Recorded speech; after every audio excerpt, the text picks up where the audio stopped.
Another day, another story. Russia launched a satellite into space in February 2022 that is designed to test components for a potential anti-satellite weapon that would carry a nuclear device, U.S. officials said. The satellite that was launched doesn't carry a nuclear weapon. Welcome to Tabo Eminent Channel. But U.S. officials say it is linked to a continuing Russian nuclear anti-satellite program that has been a growing worry for the Biden administration, Congress, and experts outside government in recent months. The weapon, if deployed, would give Moscow the ability to destroy hundreds of satellites in low Earth orbit with a nuclear blast. The satellite in question, known as Cosmos 2553, was launched on Feb 5, 2022, and is still traveling around the Earth in an unusual orbit. It has been secretly operating as a research and development platform for non-nuclear components of the new weapons system, which Russia has yet to deploy, other officials said. Russia says that the spacecraft is intended for scientific research, a claim U.S. officials say isn't plausible. Though the U.S. has been aware that Russia was interested in a nuclear anti-satellite capability for years, it has only recently been able to better determine the program's progress, U.S. officials have said. The eventual weapon, if and when deployed in orbit, could wipe out satellites in a part of space dominated by American government and commercial assets, they said, including SpaceX's Starlink constellation, which has proven critical for Ukraine's war effort. SpaceX didn't respond to a request for comment. Russia-Ukraine war, Russia starts exercise with tactical nuclear weapons. Details about the research satellite, which haven't been previously reported, clarify a recent frenzy in Washington over Russia's nuclear space ambitions. It was triggered in February when Representative Mike Turner, R. Ohio, the chairman of the House Intelligence Committee, issued a cryptic statement about an unspecified serious national security threat to the U.S. and requested that President Biden declassify information around it. The White House later confirmed publicly that Russia is pursuing what it called a troubling anti-satellite capability. Officials characterized the matter as a serious concern, though one that didn't present an active threat to American safety, as the weapon hadn't been deployed in space and isn't intended to attack targets on Earth. One person familiar with the matter described the launched satellite as a prototype for a weapon, but others said the Russian program hadn't progressed that far. The Kremlin said in February that reports Russia is developing a nuclear anti-satellite system are a fabrication. Our position is clear and transparent. We have always been categorically against, and are now against, the placement of nuclear weapons in space, Russian President Vladimir Putin said that month.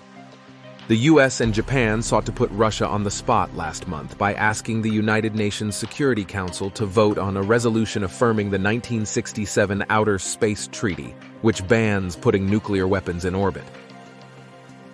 Russia vetoed the resolution, saying it failed to go far enough by not banning all types of space weapons. U.S. efforts to discuss its concerns about the anti-satellite program directly with Russian officials have also been rebuffed, U.S. officials say. A Russian rocket launched Cosmos 2553 into orbit 19 days before Putin ordered his military to invade Ukraine on February 24, 2022. The spacecraft was equipped with newly developed onboard instruments and systems for testing them under conditions of exposure to radiation and heavy charged particles, Russia's Ministry of Defense said, according to the state-controlled TASS news service. Assistant Secretary of State Mallory Stewart, in public remarks earlier this month, challenged that explanation without identifying the specific satellite. The orbit is in a region not used by any other spacecraft. That in itself was somewhat unusual, she said, speaking at the Center for Strategic and International Studies, a Washington think tank. And the orbit is a region of higher radiation than normal lower Earth orbits, but not high enough of a radiation environment to allow accelerated testing of electronics, as Russia has described the purpose to be. Stewart said the U.S. has been aware of Russia's pursuit of this sort of capability dating back years, but only recently have we been able to make a more precise assessment of their progress. Cosmos 2553 is still in orbit, according to professional satellite trackers. Spokesmen for the U.S. intelligence community and the National Security Council declined to discuss the satellite or its relationship to Moscow's anti-satellite program. U.S. intelligence officials have had concerns about Russia and Chinese space capabilities for decades and have long viewed satellites as a vulnerable target in the event of a major conflict with either adversary. But those fears have grown more urgent in recent years as satellites have grown more integral to military capabilities and global communications systems. The Pentagon has become increasingly reliant on commercial satellites, which, unlike military and intelligence spacecraft, aren't typically hardened to withstand intense radiation from a nuclear blast. A Russian anti-satellite nuclear device could be used to threaten spacecraft in low Earth orbit, where U.S. companies and government agencies operate more satellites than any other country. As of the end of April, there were almost 6,700 American satellites operating in this part of space, according to space data firm Leo Labs. China had 780 satellites there, while Russia had 149. Most of the U.S. satellites are part of SpaceX's Starlink satellite internet network, while other companies have devices that capture data about activities on the ground. The Space Development Agency, part of the Space Force, is developing a new network of satellites to provide missile tracking and other military services in low Earth orbit, generally defined as an altitude of no more than about 1,200 miles. This is the Cuban Missile Crisis in space, Turner said of Russia's plans in a recent interview. For Pentagon officials focused on space, having swarms of satellites closer to Earth adds resilience, because if an adversary took out any single spacecraft, the overall network would still operate and provide capabilities to the military. But a Russian nuclear anti-satellite device could change that equation. John Plum, a departing top space policy official in the Pentagon, said that use of the weapon would destroy or damage satellites that aren't hardened against a nuclear detonation. He said the weapon could render low Earth orbit unusable for some period, potentially for a year.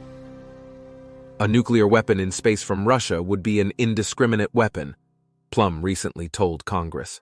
Such a weapon doesn't have national boundaries, doesn't determine between military satellites, civilian satellites, or commercial satellites. Recent incidents: Tu-21 Russian ASAT test. In November 2021, Russia conducted a direct ascent ASAT test, destroying one of its own defunct satellites. This test was widely criticized due to the large amount of space debris it created, posing risks to other satellites and the International Space Station ISS. Space militarization. Russia, along with other major powers such as the US and China, has been increasing its military capabilities in space. This includes not only ASAT weapons but also satellites designed for intelligence, surveillance, and reconnaissance (ISR) missions. Thanks for watching. Request you to subscribe the channel.